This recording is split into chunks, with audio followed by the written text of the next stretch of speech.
കർണാടക ധർമ്മസ്ഥല ക്ഷേത്ര മുൻ ജീവനക്കാരന്റെ വെളിപ്പെടുത്തലിന്റെ അടിസ്ഥാനത്തിലുള്ള പരിശോധന രണ്ടാം ദിവസവും തുടരുകയാണ്. രണ്ടാമത്തെ പോയിന്റിലെ ഉച്ചവരെയുള്ള പരിശോധനയിൽ ഒന്നും കണ്ടെത്താനായില്ല. നേത്രാവതി പുഴയുടെ സ്നാനഘട്ടത്തിന് സമീപത്തെ കാട്ടിനുള്ളിലെ രണ്ടാം പോയിന്റിലാണ് മണ്ണ് മാറ്റിയുള്ള പരിശോധന നടക്കുന്നത്. അന്വേഷണ സംഘവും സാക്ഷിയും ഇപ്പോഴും കാട്ടിനുള്ളിൽ തുടരുന്നുമുണ്ട്. ഇന്നലെ അടക്കം വിദഗ്ധമായ പരിശോധനകളൊക്കെ നടത്തിയിരുന്നെങ്കിലും വേണ്ടത്ര തെളിവുകളൊന്നും ലഭിക്കുന്ന സാഹചര്യം ഉണ്ടായിരുന്നില്ല. 13 ഈ രീതിയിൽ സമാനമായ തിരച്ചിൽ നടത്താൻ ഉദ്ദേശിക്കുന്നത്. ധർമ്മസ്ഥലയിൽ നിന്നും സരീഷ് പി.കെ. ഉണ്ട്. സരീഷ്, ഇന്നത്തെ തിരച്ചിൽ ഏത് രീതിയിലാണ് പുരോഗമിക്കുന്നത്? ഇപ്പോഴും പ്രത്യേകമായ ഒരു തെളിവുകളും കണ്ടെത്താനാകാത്ത അവസ്ഥയിൽ തന്നെയല്ലേ ഉള്ളത്? എന്താണ് ഇപ്പോഴത്തെ അവിടുത്തെ ഒരു സാഹചര്യം?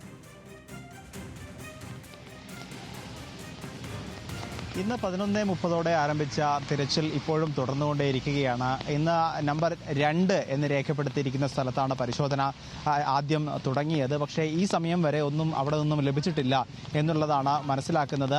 കാരണം പ്രത്യേകിച്ച് ഇത് കാടിനുള്ളിലുള്ള സ്ഥലമാണ്. നമ്മളിപ്പോൾ നിൽക്കുന്നത് 11-12 പോയിന്റുകൾക്ക് സമീപത്താണ്.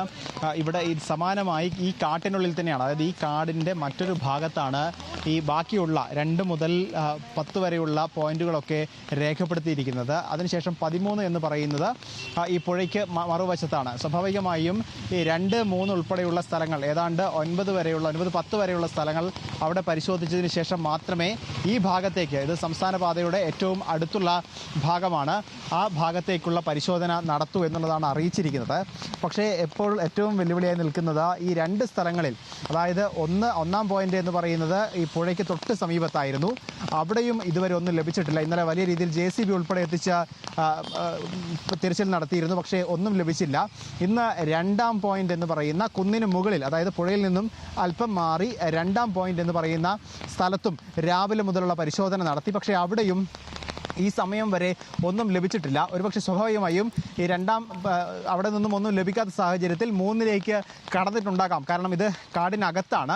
അതുകൊണ്ട് തന്നെ നമുക്ക് വ്യക്തമാവുന്നില്ല. അവിടെ നിന്നും ആളുകൾ തിരിച്ചെത്തിയാൽ മാത്രമേ, SIT ഉദ്യോഗസ്ഥരോ മറ്റാളുകളോ തിരിച്ചെത്തിയാൽ മാത്രമേ ഏത് രീതിയിലാണ് പരിശോധന നടത്തുന്നത്, ഏതെങ്കിലും തരത്തിലുള്ള വസ്തുക്കൾ ലഭിച്ചിട്ടുണ്ടോ തുടങ്ങിയ കാര്യങ്ങളിൽ വ്യക്തത വരൂ. എന്തായാലും രണ്ടാം പോയിന്റിൽ നിന്നും ഇതുവരെ ഒന്നും ലഭിച്ചിട്ടില്ല എന്നുള്ളതാണ് അനൗദ്യോഗികമായി നമുക്ക് ലഭിക്കുന്ന വിവരം. ഒരുപക്ഷെ ഇന്ന് തന്നെ 3-4 ഉൾപ്പെടെയുള്ള സ്ഥലങ്ങൾ കൂടി കുഴിക്കാനുണ്ട്. കാരണം ഇന്നലെ 6 ജീവനക്കാരെയായിരുന്നു കൊണ്ടുപോയിരുന്നതെങ്കിൽ ഇന്ന് അതിൽ കൂടുതൽ ആളുകളെ ഈ സ്ഥലത്തേക്ക് എത്തിച്ചിട്ടുണ്ട്. സ്വാഭാവികമായും ഒരേ സമയം കൂടുതൽ കുഴികളെടുത്ത് പരിശോധന നടത്തി എത്രയും വേഗം ഏതെങ്കിലും രീതിയിൽ മൃതദേഹങ്ങൾ ആദ്യഘട്ടത്തിലെങ്കിലും ലഭിക്കുന്നുണ്ടോ എന്നുള്ള പരിശോധനയാണ് SIT നടത്തുന്നത്. എന്തായാലും ഈ മൊഴി നൽകിയ ജീവനക്കാരൻ ഏത് രീതിയിലാണോ പറയുന്നത്, ആ സ്ഥലങ്ങളിലെല്ലാം തന്നെ എത്രത്തോളം താഴ്ച വേണമോ അത്രത്തോളം താഴ്ചയിൽ കുഴിയെടുത്താണ് പരിശോധന നടത്തുന്നത്. അതോടൊപ്പം തന്നെ SITയുടെ തലവൻ DIG ഉള്ള പ്രണബ് മൊഹന്തി ഉൾപ്പെടെയുള്ളവർ ഇങ്ങോട്ടേക്ക് തിരിക്കും എന്നറിയിച്ചിട്ടുണ്ട്. പക്ഷേ അത് എത്രത്തോളം എപ്പോൾ എത്തും എന്ന കാര്യത്തിൽ വ്യക്തമല്ല. അതോടൊപ്പം തന്നെ അനുച്ഛേദും, അതായത് DIG അനുച്ഛേദും DGPയുമായി കൂടിക്കാഴ്ച നടത്തിയിട്ടുണ്ട് എന്നുള്ളതാണ്. കാരണം ഏറ്റവും കൂടുതൽ മൃതദേഹങ്ങൾ കണ്ടെത്താൻ സാധ്യതയുണ്ട് എന്ന് ഈ ജീവനക്കാരൻ പറഞ്ഞിരുന്നത് 1-ാം നമ്പർ സ്പോട്ടിലാണ്. പക്ഷേ അവിടെ വ്യാപകമായി കുഴിയെടുത്തത്, അതായത് JCB ഉൾപ്പെടെ എത്തിച്ച് കുഴിയെടുത്തിട്ടും ഒന്നും ലഭിച്ചിട്ടില്ല. രണ്ടാം പരിശോധന നടത്തിയപ്പോഴും ഒന്നും ലഭിച്ചിട്ടില്ല എന്ന കാര്യം അനുച്ഛേദ DIG അറിയിച്ചിട്ടുണ്ട്. ഒരുപക്ഷെ എന്തായാലും ഈ 13 സ്പോട്ടുകളിലും പരിശോധന നടത്തിയതിനു ശേഷം മാത്രം ഏതെങ്കിലും ഒരു രീതിയിൽ അല്ലെങ്കിൽ കൺക്ലൂഷനിൽ എത്തിയാൽ മതി എന്നുള്ളതാണ്.